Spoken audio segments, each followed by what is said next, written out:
Masayang gumising si Ernesto nang malaman niyang uuwi na ang kanyang ama galing ibang bansa upang magtrabaho bilang OFW. Ang pamilya nila Ernesto ay isang kahit isang tuka na masukan ng kanyang ama sa ibang bansa upang matustusan ang kahirapan. Bata pa lamang si Ernesto nung ito ay mag-ibang bansa. Makalipas ang ilang linggo, tumawag ang ama ni Ernesto sa kanilang pamilya at nagsasabing, "Ako'y pauwi na at gagabihin ako ng dating." Agad na isipan ng pamilya na maganda ng pagkain para sa pagsalubong sa kanilang ama.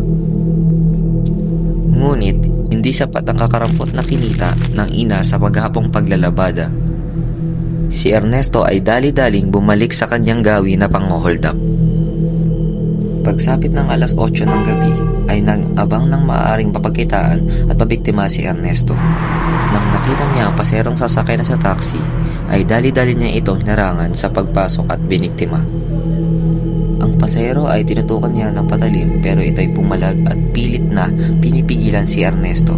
Ngunit nasaksak at napatay niya ang pasahero.